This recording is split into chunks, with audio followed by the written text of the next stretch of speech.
Bienvenidos a Rumbo a Jerusalén, un estudio profundo de la lección de escuela sabática con el profesor Luis Enrique López. Lección número 12 para el 21 de septiembre del 2019. Se nos está acabando ya el folleto de escuela sabática, ¿verdad? Lecciones maravillosas. Amar misericordia. Resplandeció en las tinieblas luz a los rectos. Es clemente, misericordioso y justo. El hombre de bien tiene misericordia y presta y gobierna sus asuntos con juicio. Texto aquí, la producción quedó mal en el folleto, ¿verdad? Es Salmo 11.4.5, es Salmo 112, 4, 5. Resplandeció en las tinieblas luz a los rectos. Es clemente, misericordioso y justo. El hombre de bien tiene misericordia y presta. Gobierna sus asuntos con juicio. Este es el salmo, digamos, de los padres. Dice: bienaventurado el hombre que teme a Jehová y en sus mandamientos se deleita en gran manera. Su descendencia será poderosa en la tierra. Salmo 112, 1, 2. La generación de los rectos será bendita.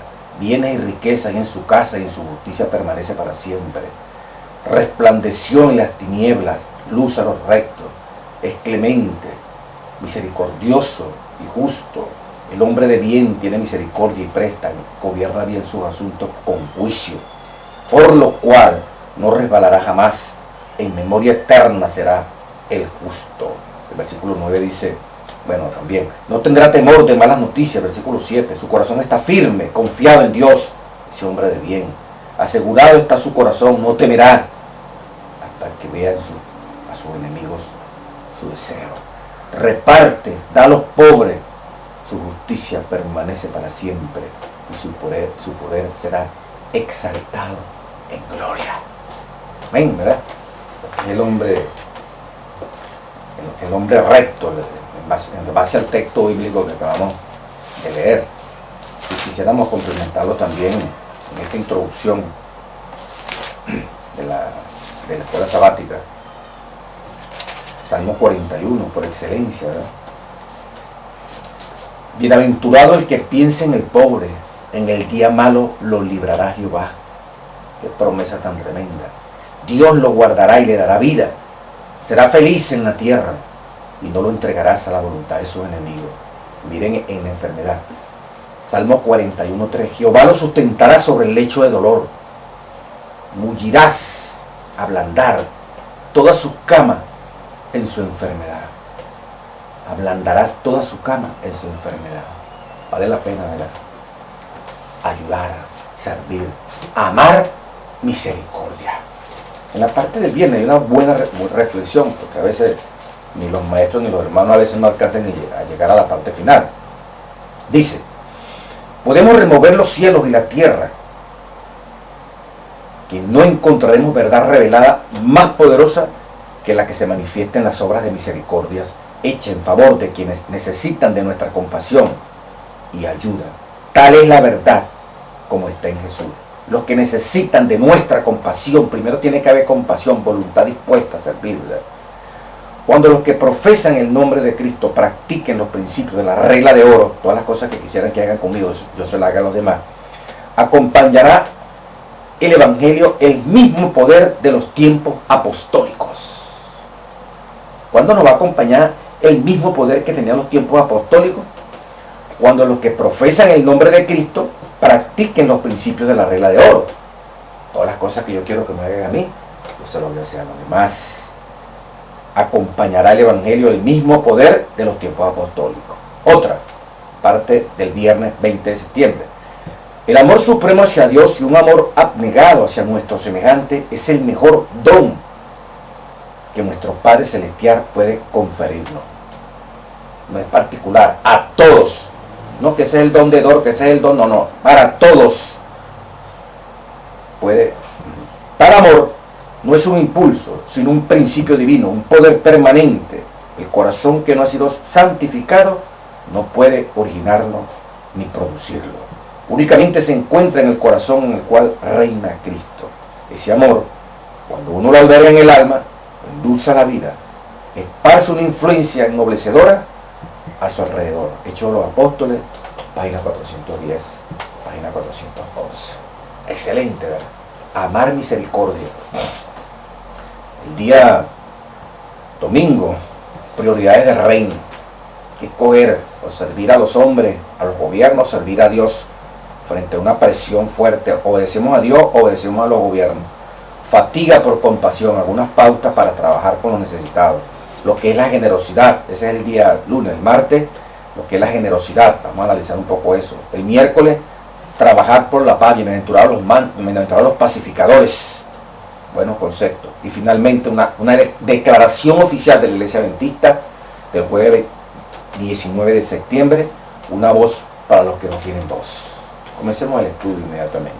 Dice aquí en la introducción del día sábado de esta lección, como decía, el 14 de septiembre. Mientras tanto el mal persiste en muchas formas, alimentado por las oscuras influencias espirituales del diablo y sus ángeles, este mal a menudo se hace más visible en la pobreza, en la violencia, en la opresión, en la esclavitud, en la explotación, el egoísmo y la codicia. En un mundo así, nuestra comunidad, nuestra iglesia, nuestra familia deben luchar contra esos males, sin importar lo difícil que sea a veces. Repito, mientras tanto el mal persiste en muchas formas, alimentado, ¿por qué? Por las oscuras influencias espirituales del diablo y sus ángeles. Este mal a menudo se hace más visible, se ve completico ese mal, en la pobreza, en la violencia, en la opresión, en la esclavitud, en la explotación, en el egoísmo y en la codicia. Mire todos esos factores, todas esas realidades de expresiones del mal. En un mundo así, lleno de pobreza, de violencia, de opresión, de esclavitud, de explotación, de egoísmo, de codicia, en un mundo así, nuestra comunidad, nuestra iglesia, tu iglesia, mi iglesia, nuestra familia, tu familia y la mía, deben luchar, nuestra iglesia, tú y yo, deben luchar contra estos males. ¿Cuáles males? La pobreza, la violencia, la opresión, la esclavitud, la explotación, el egoísmo, la codicia. Deben luchar contra estos males sin importar lo difícil que sea a veces. En respuesta al amor y los mandamientos de Dios, viviendo a la luz del ministerio y el sacrificio de Jesús, y capacitados y guiados por la presencia del Espíritu Santo, debemos ser compasivos, creativos y valientes mientras tratamos de hacer justicia y amar misericordia y humillarnos delante de Dios. Miqueas 6:8. Es la introducción del folleto Escuela Sabática, penúltima lección de esto que está viendo usted atrás, y el título: Servir a los necesitados. Puntual, muy buena esa introducción. Día domingo, las prioridades del reino. Primero Dios, para cumplir con los demás. Primero Dios antes que mi yo, antes que servir a un gobierno que nos presione a no hacerlo. Vamos a analizar esa parte. Mateo 6, 25 al 33. ¿Cuál es la seguridad que se nos da en estos versículos? Y cómo deberíamos impartir esta seguridad a nuestras prioridades. Y aparece, ¿verdad? Buscar primeramente el reino de Dios y su justicia, y todo lo demás vendrá por añadidura. La parte clave. Jesús enseña: la vida es más que el alimento y el cuerpo es más que el vestido. Estas cosas son importantes, por supuesto, pero debemos verlas a la luz del reino de Cristo. Lo que significa que debemos volver a priorizar nuestra vida en forma real y práctica. Cuando reconocemos en toda la Biblia el llamado a enaltecer y cuidar a los demás, este llamado también se convierte en una de nuestras prioridades para los que procuramos seguir los pasos de Jesús. Lo ideal es que este llamado nos ayude a enfocarnos menos en nosotros mismos y más en los demás. ¿Qué es primero, el alimento o la vida? Primero es la vida. Hay que tener vida para alimentarse. ¿Qué es primero, el cuerpo o el vestido? Hay que tener un cuerpo para vestirse. Pero ¿quién es el que sostiene la vida? ¿Quién es el que hizo el cuerpo? Es Dios. No solo de pan vivirá el hombre, sino de toda palabra que sale de la boca de Dios. Dios es el sustentador de la vida. ¿Qué es más importante? El alimento o la vida. Hay que tener vida para consumir el alimento. Pero a veces consideramos que el buscar el alimento, preocuparse por el alimento, es lo principal. O sea, vivimos es para producir, para alimentarnos, cuando el alimento es secundario. El alimento tiene que ser para que Dios lo utilice, para que esta vida se mantenga. Él es el que sustenta. Durante 40 años Israel no trabajó en la agricultura, no trabajó con el ganado. Dios le proveyó por su palabra. Yo ordené, caiga maná, y la maná caía. Pero la falta de fe, la necesidad que es real, práctica, nos hace perder la perspectiva y nos afanamos tanto por el alimento que estropeamos el cuerpo con el estrés, con el apuro, con el sobrecargo de horas trabajando. Entonces, lo que producimos para alimentar este cuerpo, el cuerpo ahora más necesita medicina algunas veces, nutrientes adicionales, porque el desgaste físico, la preocupación tanto por tener, para poder introducir dentro del cuerpo, está acabando mentalmente y como consecuencia físicamente nuestro cuerpo. Y espiritualmente, que no se escapa. Una mente enferma, una gente estresada, una gente con tensiones, una gente con preocupaciones hacia el futuro. Terrible, con una ansiedad tremenda. Entonces produce una depresión, no se alcanzan los ideales, hay que trabajar, hay que echarle. Si no trabajo no como, si no trabajo no vivo. Primero es la vida que eso. Si no se tiene vida, si no se tiene salud, si no se tiene paz, lo que tú y yo hagamos no es fructífero. Y finalmente va a reventar. El trabajo ese fuerte, productor de billetes, nos va a pasar la factura. Algo va a ocurrir en nuestro cuerpo. Entonces, prioridades. Primero, busque primero el reino de Dios y su justicia, para que no te necesidad de primer afán. Cada día tiene su propio afán. Cada día tiene su propio mal. Transitemos confiando en que el mañana está en las manos de Dios.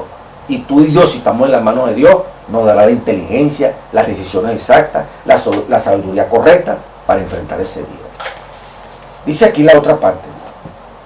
Este conjunto de prioridades diferentes también cambian nuestra relación con los que ejercen poder sobre nosotros y sobre los oprimidos.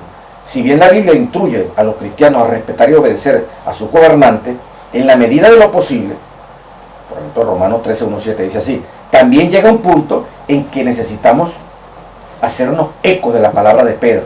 Es necesario obedecer a Dios antes que a los hombres. Hechos 5:29. Estoy leyendo del folleto.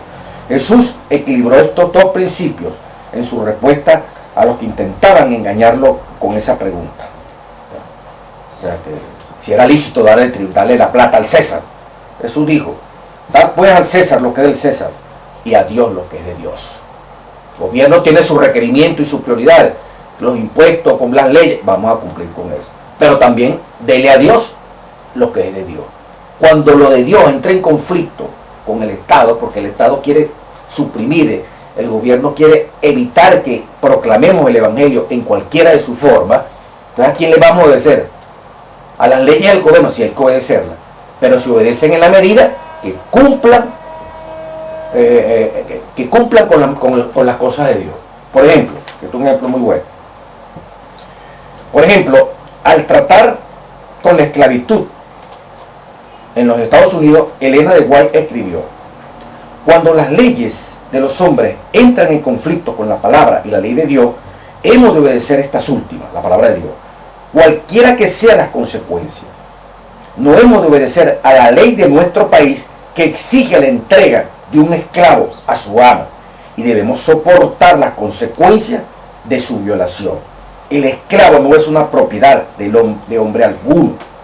Dios es su legítimo dueño y el hombre no tiene derecho de apoderarse de la obra de Dios y llamarla suya. Testimonios para la Iglesia, tomo 1, página 185.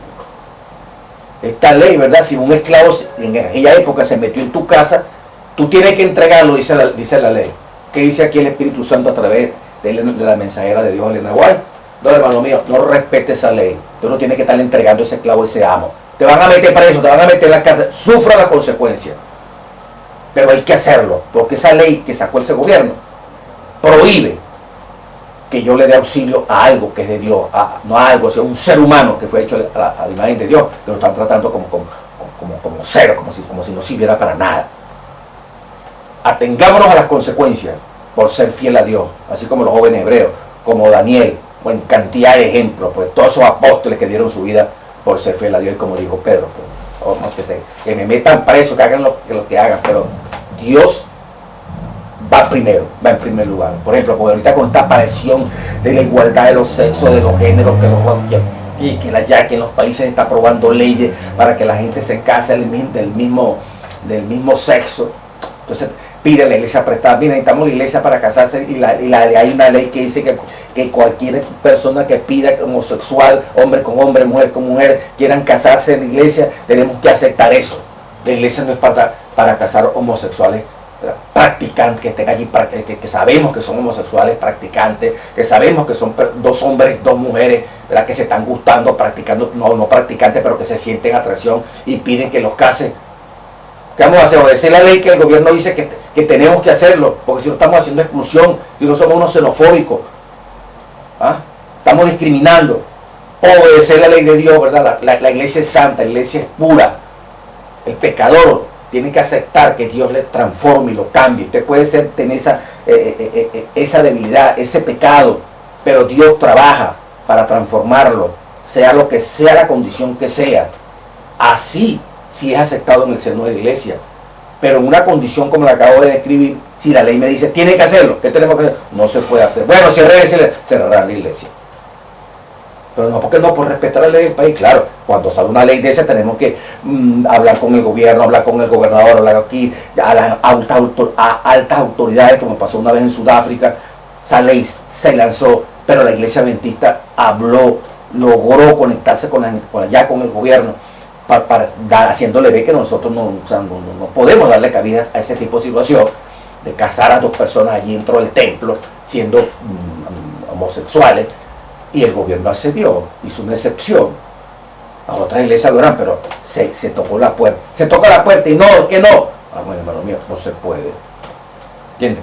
Que tenemos que apoyar y aceptar en educación también, que la ley dice que el tercer género, que tenemos que aceptar a los homosexuales, enseñarle a los niños, ¿verdad?, que eso es correcto. Los libros dicen que es correcto que un hombre se gusten, una mujer con una mujer se gusten. Que tenemos que enseñar, porque nos van a supervisar, que el ser masculino, ser femenino es una construcción social.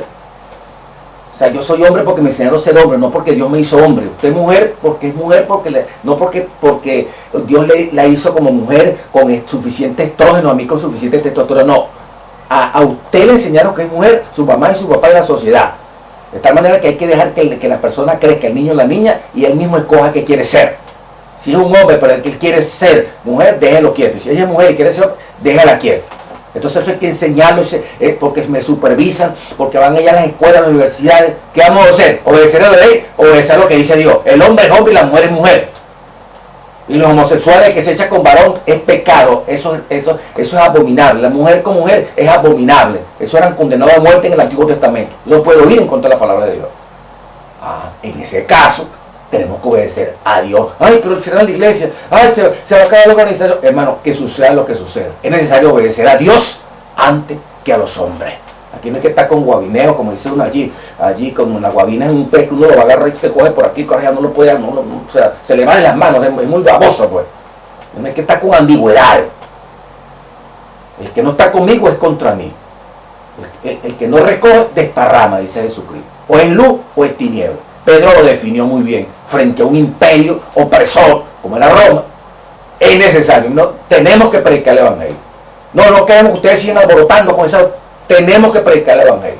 Presos van a ir. Es necesario obedecer a Dios antes que a los hombres.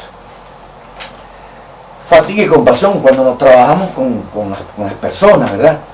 Dice aquí, al resistirnos a la posibilidad de permitir que nuestras buenas intenciones, estoy leyendo el lunes 12, el lunes, que nuestras buenas intenciones se vean desbordadas por todos los problemas del mundo, a muchos nos gustaría hacer más para marcar la diferencia en la vida de los que sufren. Existen varias actitudes y actividades que pueden ayudarnos a dar respuestas positivas a los necesitados. Compasión. ¿Cuáles son esas actitudes? Como hemos visto, el primer paso hacia la acción es reconocer y empatizar, sentir el dolor de los que sufren. Necesitamos fomentar y conservar nuestra sensibilidad para el sufrimiento. ¿Qué necesitamos? Fomentar y conservar nuestra sensibilidad por el sufrimiento. En la actualidad, oye este concepto, la gente habla de fatiga por compasión o desgaste por empatía. La idea de que estamos tan expuestos al dolor y a la tragedia que muchos nos cansamos de las tantas causas que requieren nuestra energía emocional y apoyo financiero. Jesús era muy consciente del mal y el dolor que lo rodeaba. Sin embargo, siguió siendo compasivo. Así también nosotros. Nosotros no debemos fatigarnos. Si duele, a veces uno quisiera tener recursos, tener más tiempo, tener, más vida, más salud, para poder socorrer, para poder atender, como aquí está viendo usted atrás, al que necesita, al que sufre, en todos los niveles, emocionales, físicos, materiales, en todas las clases, rico, pobre, en todas las nacionalidades, extranjeros, el nuestro, en todos los dolientes internos de nuestro alrededor.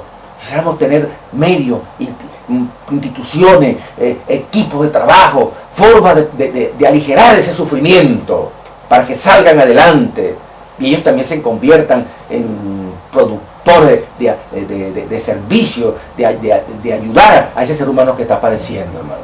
Esto no es una moda, que el folleto ya pasó, viene otro folleto y vamos a otro término, olvidamos de esto. Esta es la esencia de nuestra vida. Esa compasión nunca se va a acabar. ¿Sabe por qué?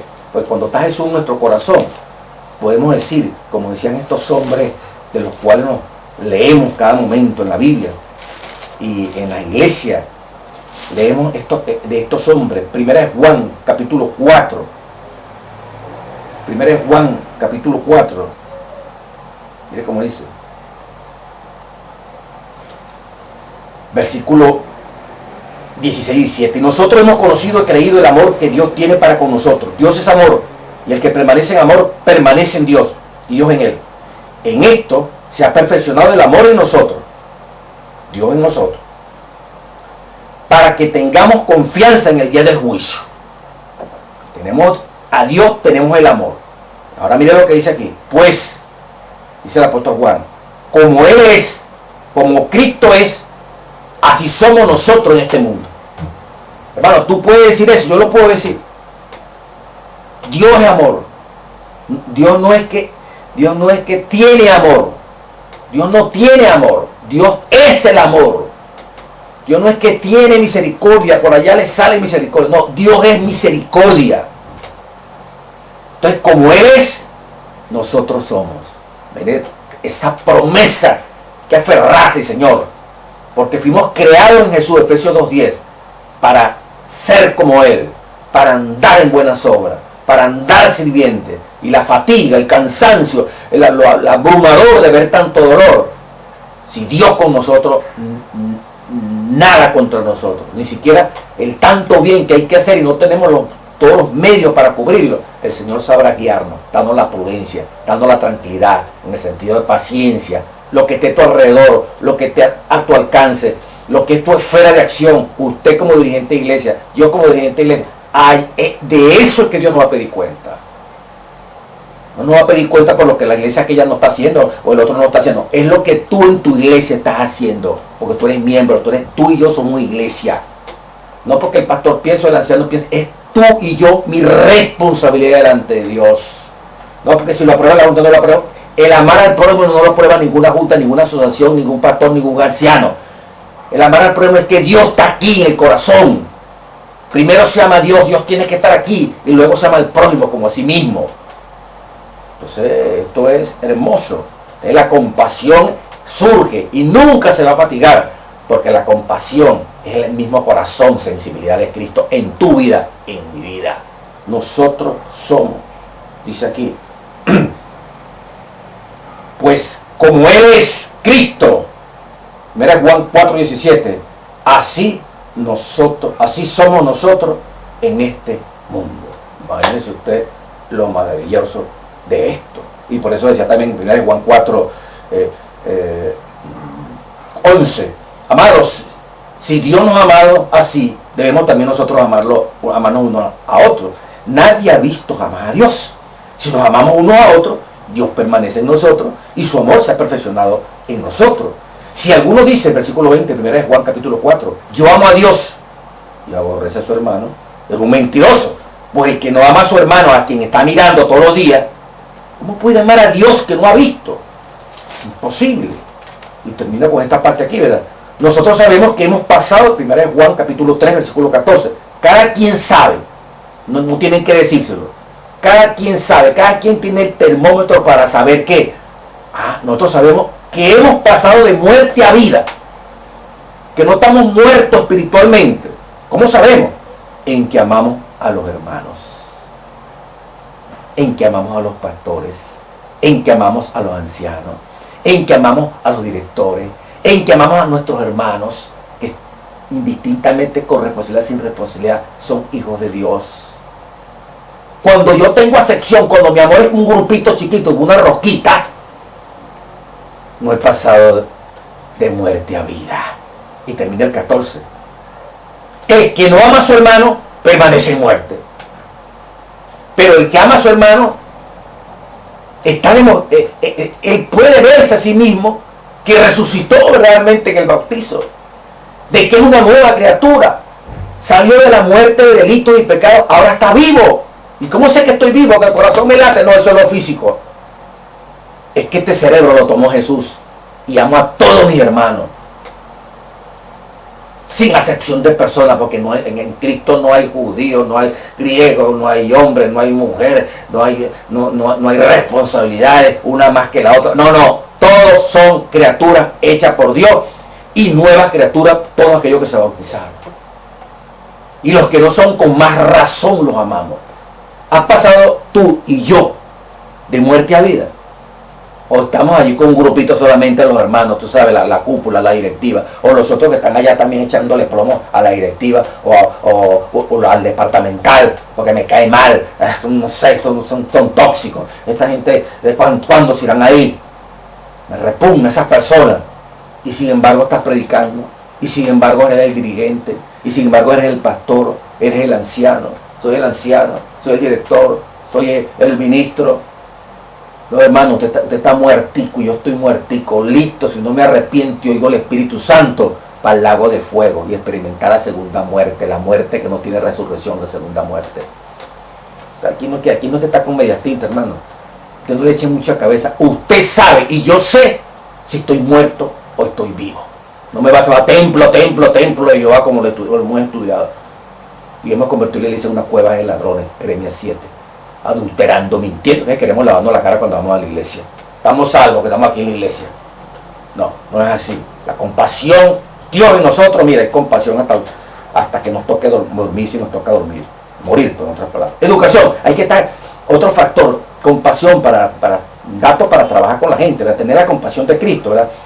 Educación, enterarnos de qué es lo que está pasando, cómo está ocurriendo, de qué manera debemos ayudar, porque a veces podemos ayudar indebidamente, nuestros impulsos, nuestra desesperación por ayudar a una persona, y resulta que en medio de tanta trampa y engaño, te manipula el necesitado, se aprovecha de tu benevolencia, como todo lo crees, el necio todo lo cree, la persona que no tiene el espíritu todo lo cree, algunos, ¿verdad? Pero el avisado, como dice el proverbio, la palabra de Dios, analiza, pide revelación de Dios. Entonces nos engaña, nos decepcionamos muchas veces. Pero mira, yo le ayudé, mira, vendió lo que le di. Pero mira, resulta que quería la plata para ir a beber aguardiente o fumar droga. Pero mira, esa persona malagradecida, está hablando mal mío. Quiere decir, hermano, que lo estábamos haciendo primero humanamente. Estamos esperando reconocimiento. Entonces, eso que dice, el corazón de muchos se enfriará. Utilizan eso. No, por eso ya el corazón se me enfría, por eso yo no ayudo. Se le enfría a aquellos que no tienen a Cristo en el corazón. Porque dice, pero los que perseveren hasta el fin serán salvos. Nada ni nadie, cuando Cristo está en nuestro corazón, aquí el diablo no lo va a sacar porque le va a meter miedo a Cristo. ¿Y cómo lo puede sacar el diablo? A través de los malos testimonios que nos toca ver, a través de todos los malagradecidos que podemos tener alrededor, nosotros mismos como malagradecidos, frente a un hermano que Dios lo está utilizando. Ningún instrumento satánico puede con Cristo Jesús si lo tienes tú en el corazón y si lo tengo yo en el corazón. Así que por más manipulación que nos quieran hacer, aprovecharse del Cristo que está en ti y en mí al caminar con Él, nos puede desactivar en esta compasión. Pero tampoco es presunción. Tenemos que analizar, tenemos que ver cómo es, cómo se debe ayudar, qué tipo de ayudar quiere la persona. A veces no es material, a veces es un consejo, a veces es una orientación, a veces dar una oportunidad para que trabaje, para que haga algo. O sea, esa es la obra práctica. Entonces, en ese sentido, educar, ¿ves? Educarse para aprender. Y el Espíritu Santo nos va guiando en eso. Y mirando y observando a los que ya tienen esta experiencia, aprendemos. Oración, indudablemente. Estas cosas tienen que ir presididas por la oración. Y expectativa. No creas esas grandes expectativas. Como dice aquí. Nuestro deseo debiera ser ofrecer opciones y oportunidades que de otra manera la gente no habría tenido. A veces, lo que la gente haga con esas oportunidades nos decepcionará, pero debemos respetar esas decisiones. Más allá de la forma en que intentemos de trabajar a favor de los que sufren, nuestro principio rector debe ser: todas las cosas que queráis que los hombres hagan con vosotros, así también haced vosotros con ellos. Por eso no hay que hacer mucha expectativa, que yo le estoy haciendo esto, le estoy sirviendo, le llevé el médico, le di una colaboración, ese tiene que bautizarse. No, hermano, ese tiene que ir a la iglesia, ese tiene que amarme. No. Jesús sanó 10 leprosos y uno solo fue el que reconoció. Y ese recibió salvación física y salvación espiritual. Bendecido sea el Señor Jesucristo en ese aspecto. Así que tranquilo. Fatiga por compasión. Es el título de esa lección del día lunes. O sea, pauta al trabajo. Generosidad. El día martes 17. Generosidad. Dios ama al dador alegre. 2 Corintios 9:7. Y dar con generosidad es un aspecto importante de la vida cristiana. Si bien debemos permitir que la Biblia desafíe nuestras prioridades financieras y donativos, la generosidad es más que solo poder poner dinero para una causa, por más honrosa que sea. La generosidad es una de las mayores aptitudes, estoy leyendo el folleto, de la vida, y una cualidad clave de los que temen a Jehová. Salmo 115:13. Como se señaló varias veces en el Salmo 112, bien le va al que presta con generosidad y maneja sus negocios con justicia. Maravilloso, ¿verdad? ¿Qué enseñan los siguientes temas? Bueno, la palabra generosidad, hermano, cuando uno busca el significado, el tema del día martes es generosidad, la etimología de la palabra, el origen de la palabra. Primero, la palabra generó, ese os es un sufijo. Y el otro, dat, es otro sufijo. Dos sufijos y una palabra clave que es generosidad. Ese os es una parte y dat es otra parte. Y gen es otra parte.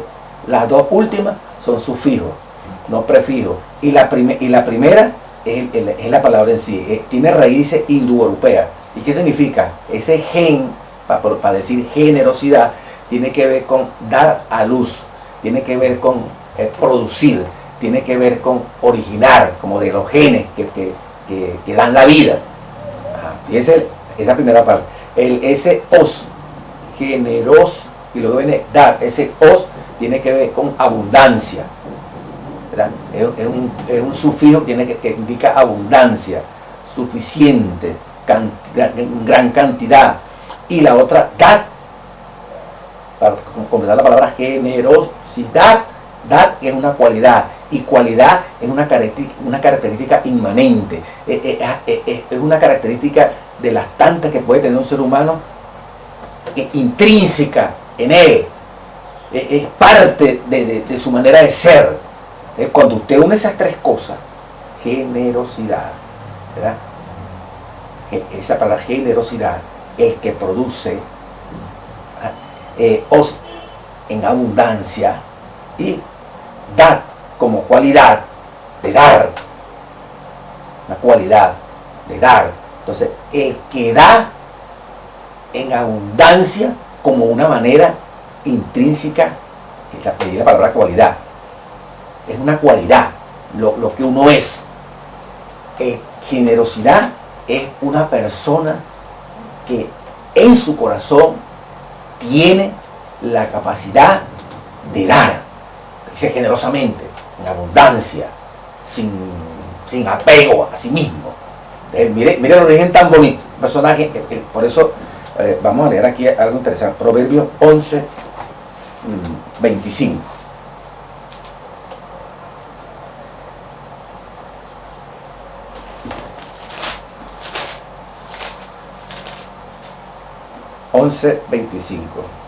El generoso será prosperado, y el que saciare, él también será saciado.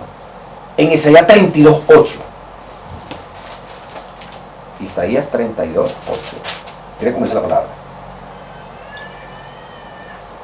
Pero el generoso pensará generosidades, porque es una cualidad en él, de dar, de generar abundantemente, de acuerdo a lo que es la etimología del generoso. Pero el generoso pensará generosamente, y por su generosidad será exaltado. Por esa forma de darse abundantemente, por esa forma, repito, como una cualidad de darse abundantemente, será exaltado, será prosperado. Jeremías, ¿qué? Isaías, ¿qué? 32:8. Y así una cantidad de textos. Ese espíritu de generosidad, esa cualidad, dar, significa cualidad, algo que el hombre y la mujer puede tener aquí en el corazón, hermano, eso, Dios, cuando Jesús está en tu corazón, tú no tienes que echarle cabeza, voy a hacer un curso de generosidad, voy a prepararme. Jesús tiene la esencia de la generosidad. Jesús no es que da generosidad, Él es generosidad. Jesús no es que nos dé algo de su amor, no, Jesús es el amor. Jesús que nos dé algo de su misericordia para hacer, aunque sea un poquito, para yo ser misericordioso. No, Él es la misericordia. Y Él se da completo. Tener a Jesús es tener misericordia, es tener generosidad, es tener amor. Entonces lo importante es conectarse, creerle a ese Dios, que se meta, como le leía en Juan 4:14, si no me equivoco, ¿verdad? Nosotros somos como Él. Imagínate usted, lo leo, es tremendo, ¿verdad? Esa expresión, 1 de Juan, capítulo 4, versículo, 1 de Juan, perdón, versículo 17, yo dije 14, 17, 4:17. Como Él es, parte final, así somos nosotros en este mundo. O sea que el mundo nos ve, no es algo personal, aunque nadie lo no. El mundo se da cuenta que como Él es, así son sus seguidores. Este Pedro, cuando estaba ahí inquieto aquí, tratando de negar que no, él es de ellos. La gente sabe. Y como tal la gente, la luz no puede ocultarse. Tú brillas, tú eres, yo soy como Dios. Y la única manera de serlo, que fuimos creados. ¿Te acuerdas? Efesios, hay que recordarlo porque fue parte de la lectura bíblica, unas lecciones que hicimos recientemente. Efesios, palabra de nuestro Dios, capítulo 2, versículo 10, que dice la palabra. Efesios 2, versículo 10. Porque somos hechura suya, de Cristo Jesús. Vamos a leer el 8. Porque por gracia sois salvos, por medio de la fe. Y esto no es de vosotros, este es un don de Dios, la salvación. No por obra, porque estoy haciendo muchas cosas buenas, entonces Dios tiene que salvarme. No. Para que nadie se gloríe. O sea, así es un derecho. Versículo 10. Efesios capítulo 2. Porque somos hechura suya, somos hechura de Jesús. Creados en Cristo Jesús. ¿Para qué fuimos creados? En Cristo. Para buenas obras, las cuales Dios preparó de antemano para que anduviésemos en ellas. Así que, hermano, servir, tener compasión, tener generosidad, eso viene de nuestro Dios. La generosidad es una actitud hacia la vida que es amplia, audaz, abarcadora, demasiadas cosas en nuestra vida individual y en la sociedad y la cultura nos impulsan a centrarnos en nosotros mismos. Y seamos realistas, para la mayoría el modo predeterminado es siempre, y coloca aquí el autor, yo. Si es auténtica nuestra fe, hará que miremos al yo y que vivamos. Si es auténtica nuestra fe, hará que miremos el yo y que vivamos más para los demás. Las donaciones cuantiosas no necesariamente indican una vida generosa. Una vida generosa es más grande y más valiosa que cualquier donación. Necesitamos apreciar mejor y cultivar más un espíritu generoso en todo lo que hacemos. Para la mayoría la generosidad no es algo natural. Necesitamos expresar gracia en nuestra vida en forma práctica y deliberada, sin importar la influencia de nuestra humanidad pecadora y egoísta. Es un don también de la generosidad. El cuento de don, hermano. El don que genera todo eso, el regalo, es que Cristo sea una realidad en nuestra vida. Y surgirán manantiales de misericordia, de sensibilidad a favor de esta sociedad que cada vez se pone más enferma. Más despertarán nuestra simpatía. ¿Por qué se despertarán? En el término metafórico.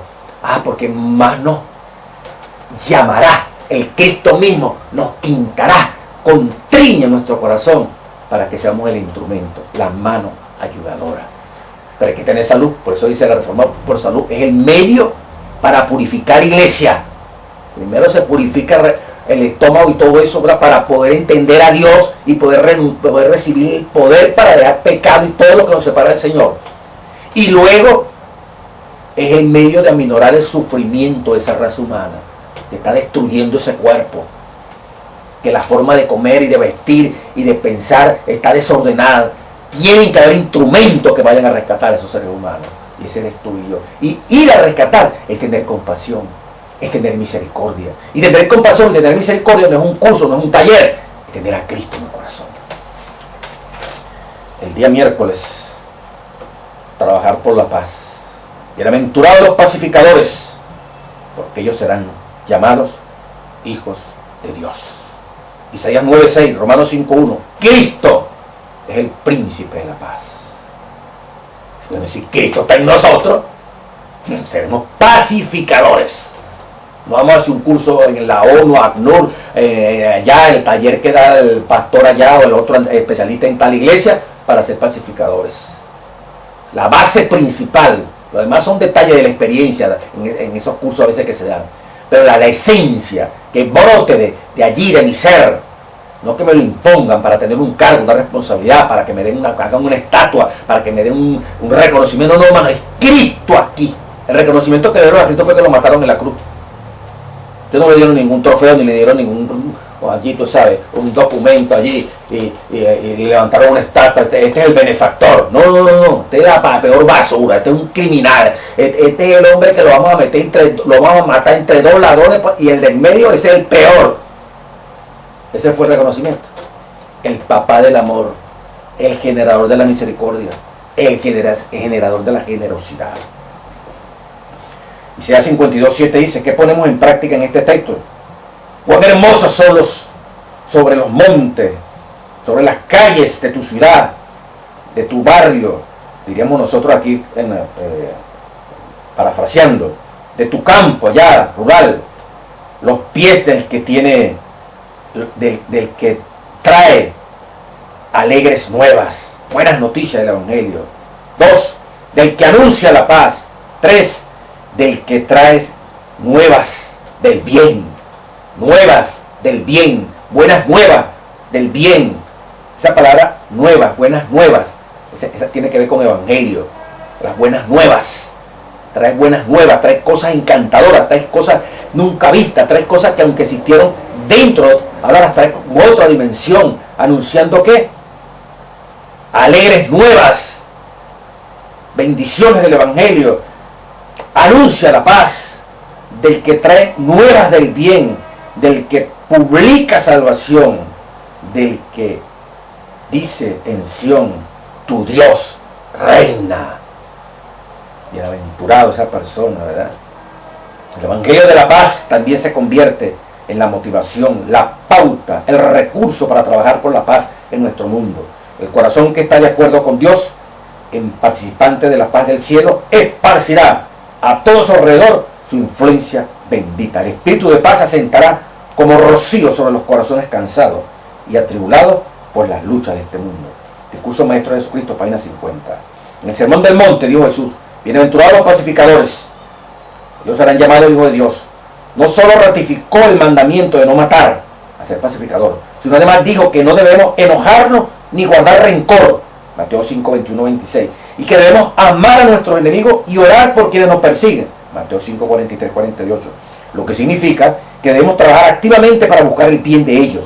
Hay muchas historias inspiradoras de gente que ha dedicado su vida a trabajar por la paz, pues nosotros somos los mensajeros de las buenas nuevas del bien, de la paz. En vez de fomentar problemas y discusiones y echarle más candela al fuego para que blasfemen, para que odien, para que se separen los hermanos, para que se separe una pareja, para que se separen los amigos, y ahí trabajando, ¿verdad? Para que se odien más, para que aquel le agarre más ideas el otro, ¿no? Si ese es así, y ese dijo esto, y esa dijo esto, en vez de estar allí dando, repito, leña para que se prenda más la candela, nosotros somos pacificadores, que busca la manera que se entienda. Son dos verdades que hace posible que cuando hay una discusión, los dos se consideran que tienen la verdad. Tiene que haber un mediador. Ese mediador tiene, si te dan la oportunidad, tiene que ser usted, tengo que ser yo. Y cuando decimos usted y yo, es Cristo en usted y Cristo en mí, para poder mediar, a ver si se puede lograr la paz, como dice el apóstol Pablo en Romanos capítulo 12. Y finalmente, hermano, una voz para los que no tienen voz, día jueves 19 de septiembre. Salomón dijo: hay tiempo de callar y hay tiempo de hablar. Eclesiastés 3:7. Tiene razón, y encontrar este equilibrio, cuando hay que callar y cuando hay que hablar, no es sencillo para nada. Sin embargo, en lo que respecta al hablar por los oprimidos, hacer una voz para los que no tienen voz y procurar vencer el mal con el bien, es posible que como iglesia hayamos pecado por el exceso de silencio, cuando deberíamos haber hecho oír nuestra voz. ¿Será posible que nosotros hemos pecado por el silencio cuando hemos acallado nuestra voz?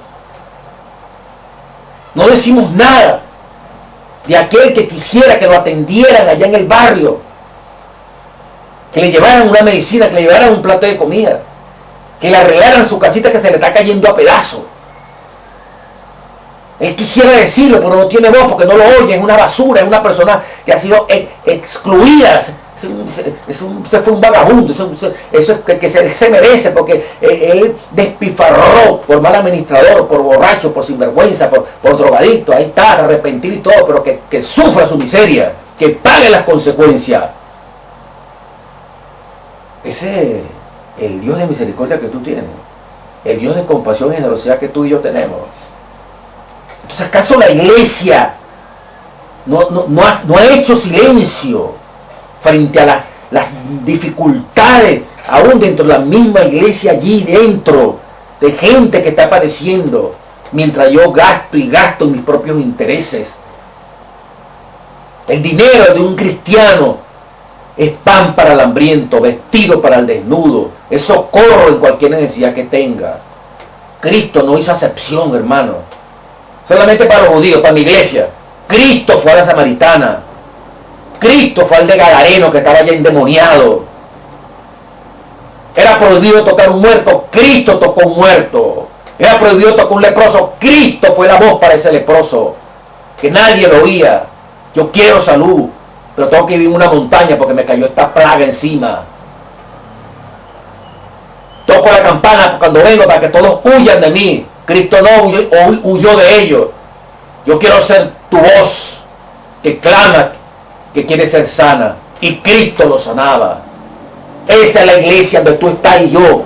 Aquí está Dios. Debemos decir, aquí, vengan, aquí está Dios. ¿Será que hemos hecho silencio?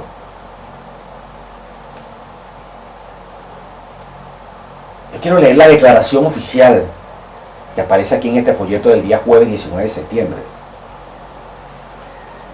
Dice: la declaración adventista oficial sobre la pobreza mundial, 24 de junio del 2010. Oiga esto: Este es para todos nosotros en el mundo entero. Si es que somos adventistas de verdad o este es pura pantalla, pura apariencia. Usted, pastor, como principal dirigente, usted, anciano, como dirigente, usted, miembro de iglesia, que tampoco se va a escapar, que solamente el culpable allá, no. Todos tenemos una responsabilidad y todos somos adventistas. Usted y yo como ministro, como servidor, que tenemos responsabilidades grandes en nuestra iglesia. Miren la declaración oficial. Esto no fue un disidente, de alguien por allá que está tirando piedras. Esto es lo que Dios permitió en esta declaración oficial del 24 de junio de 2010.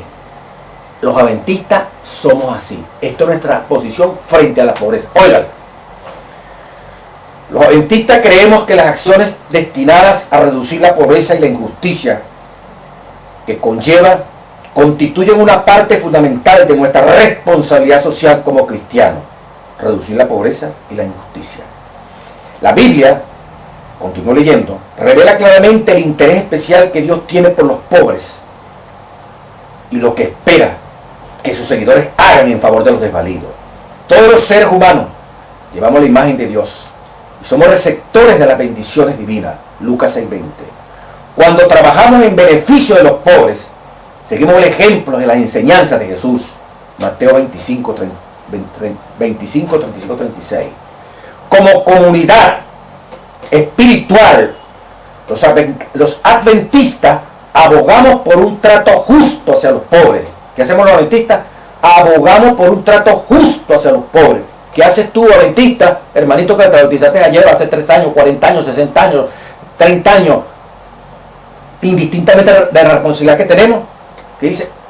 Vuelvo a leer otra vez. Como adventista, como comunidad espiritual, los adventistas abogamos por un trato justo, luchamos por un trato justo hacia los pobres. Levantamos nuestra voz a favor de los que no tienen voz. Estamos levantando nuestra voz. Esta es la declaración oficial de nosotros como iglesia. No del pastor para que tiene que levantar la voz, o el anciano, no. Todos. Esta es la posición de la iglesia frente a la pobreza. Nosotros levantamos la voz de los que no tienen voz. Proverbios 31:8. Y en contra también levantamos la voz de los que privan de sus derechos a los pobres. Isaías 10:2. Y participamos con Dios en hacer justicia a los pobres. Eso es ser adventista. Lo está haciendo usted, o está esperando que se lo manden a hacer, que le digan hágalo para hacerlo. Si yo estoy esperando que me organicen y que me indiquen que tengo que hacerlo, yo no tengo a Cristo, yo tengo el mandamiento de hombre. Qué triste, ¿verdad? Cuando Cristo está en nuestro corazón, esto sin que haya una declaración, nosotros somos así. No, ya la gente ve que somos así. Pero como somos tan quedados muchas veces, no todos, pero sí la gran mayoría, tiene que ser una declaración. Mire, los adventistas frente a la pobreza, la posición es esta. Sigo leyendo.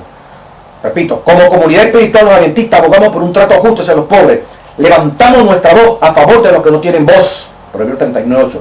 Y en contra de los que privan de sus derechos a los pobres. También levantamos la voz. En contra de los que privan de sus derechos a los pobres. Y participamos con Dios en hacer justicia a los pobres. Qué maravilloso, ¿verdad? Declaración oficial. Ah, que se parece mucho a lo que hacen los políticos, que esto aquí, mira. Al César lo que es el César y a Dios lo que le dio. Mi reino no tiene nada que ver con eso. Los pobres de tu iglesia, que tengan una voz a través de la corporación de la iglesia donde tú y yo estás. Ese grupo de hermanos que nos congregamos. Los vecinos a donde llega la influencia de tu iglesia. Tú eres la voz de esas personas, atendiéndola, cuidándola, asistiéndola, aconsejándola, preparándoles cursos para que aprendan a comer, para que aprendan a consumir el alimento sano. Preocupados, cada iglesia, como decía el presidente de los adventistas a nivel mundial, Ted Wilson, en su primera administración, que decía el presidente, cada iglesia tiene que ser un centro comunitario. Cada iglesia no tiene que estar abriendo las puertas solamente 3 veces a la semana o 2 veces a la semana. La iglesia tiene que estar abierta, si es posible, todos los días. La iglesia tiene que estar abierta más allá del culto regular que se hace. La iglesia tiene que tener espacio para atender a la comunidad, atender al enfermo, atender al desvalido, orientar al que está depresivo, orientar al que tiene una tremenda ansiedad.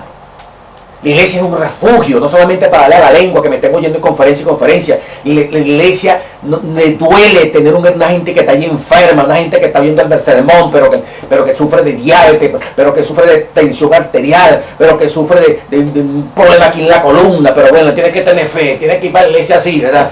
Vamos a orar por ti, esperar el milagro de Dios cuando ha provisto médicos, cuando allí hay médicos, cuando allí hay gente que sabe de masaje, cuando allí hay gente que sabe de medicina natural. Cuando hay otros hermanos que aunque no están en la iglesia, pero que ellos también saben. Entonces la iglesia tiene que convertirse en un centro, como era en la época cuando este mensaje nos llegó a través de la mensajera de Dios, Elena G. White. Cada iglesia, habían salas, el plan era que hubiesen salas de tratamiento para ayudar, para auxiliar con hidroterapia, con barroterapia. Y si tenemos los médicos por compasión, no es porque uno le va a ir otra vez está lleno, no, es porque a usted le duele, eso es lo que tiene que moverlo, no la invitación, porque hay que cumplirla, el pastor hay que cumplirla, hay que cumplirla, van a decir que soy del diablo, que no tengo tiempo, que estoy afanado por el dinero. Tiene que brotar, y para que brote es que Cristo tiene que estar en el corazón. No necesitamos declaraciones oficiales, pero sí hay que hacerla, porque se desvirtúa. Entonces ustedes, ¿por qué tiene que ser una declaración oficial? Porque pareciera que lo que es allí un club, pues.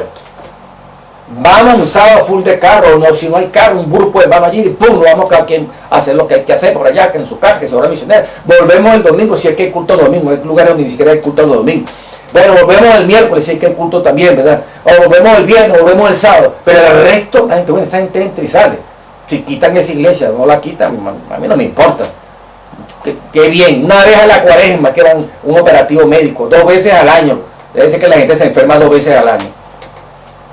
La compasión está movida por un papel, por una organización, por una institución. Cuando la compasión es Cristo aquí, Cristo el Sanedrín, no le está diciendo lo que tenía que hacer. En él estaba la compasión, el amor. Aun cuando se marquen pautas, hay que hacer esto. El hermano no tiene que esperar que vengan esas pautas. El hermano tiene que estar activado, su dirigente tiene que estar activado. Dios, Cristo, mueve, Cristo no se duerme. Yo no lo voy a hacer porque nos han mandado que den masaje la junta directiva, la asociación nos ha mandado que den masaje, la asociación nos ha mandado que hagamos operativos médicos, por lo tanto que sigamos, que los enfermos esperen que eso venga. No, si la asociación lo manda, o la unión, lo que sea, amén, gloria a Dios. Pero más allá de eso, nosotros allí en la iglesia, como ellos también, los que Dios ha puesto en estos puestos de responsabilidad, Dios también tiene que moverlos a ellos, porque Dios está en ellos, el mismo Dios que tiene ellos tenemos nosotros. Pero no podemos estar esperando que nos digan que es lo que tenemos que hacer cuando ya está revelado. Lo que hay que, si logramos organizarnos para que como un solo bloque, todos permitamos que Cristo se exprese, amén, la gente va a conocer que Dios está con nosotros. La gente, más que una estructura, va a ver, ahí reina Dios, ahí está el Espíritu Santo. Entonces, hermano, permita esta penúltima lección nos mueva de tener a Cristo, la necesidad de tener el papá de la misericordia, la misericordia en esencia, es tener a Dios. No esperemos que nos creen oportunidades. Si Dios está aquí de antemano las preparó, como dice Efesios 2:10. Entonces juntos, laicos, pastores, todos involucrados, y especialmente los que tenemos estas responsabilidades. Yo estoy hablando aquí, yo debiera, hablando de misericordia, esta cosa, bueno, yo debiera tener un testimonio grande en este asunto para yo estar aquí frente a ustedes hablando de esto. Porque mientras más conocemos, más debiéramos ser más parecidos a Dios. Por eso a los que tenemos responsabilidades. Cuando un sacerdote pecaba en el Antiguo Testamento, Levítico 4, la sangre tenía que ser llevada hasta allá, frente a la cortina que separa el lugar santo del lugar santísimo. El pecado común se trabajaba prácticamente allí, en el lugar santo, y otros allí en los cuernos del altar que estaba antes de entrar al tabernáculo. Pero los pecados de los que tenemos responsabilidades, de alguna manera, llevar palabra al pueblo de Dios, desde los pastores, del presidente, de todos los que tenemos estas cosas, es más grave. Y Dios exige más, porque conocemos más. Y si lo conocemos más, somos más parecidos a Él. Cada vez lo expresamos más. Ustedes imagínense, desde el que está más preparado porque conoce más detalles de Dios y se parece más a Dios porque Dios está en él, hasta que está comenzando, unidos todos. Hermano, ¿quién aguanta eso? Eso es la iglesia adventista del séptimo día, con sus líderes, con sus hermanos, con sus dirigentes y con sus dirigidos, unidos en un solo cuerpo, para la honra y gloria de Dios. Esperamos el pronto regreso de Cristo Jesús. Pero antes que venga la lluvia tardía, selle nuestros corazones para ese fuerte pregón que iluminará el mundo y vean que si hay hombres y mujeres que reflejan a Cristo Jesús. Rumbo a Jerusalén. Y nos vemos para la próxima lección que va a ser la última. Dios le bendiga, Dios le guarde.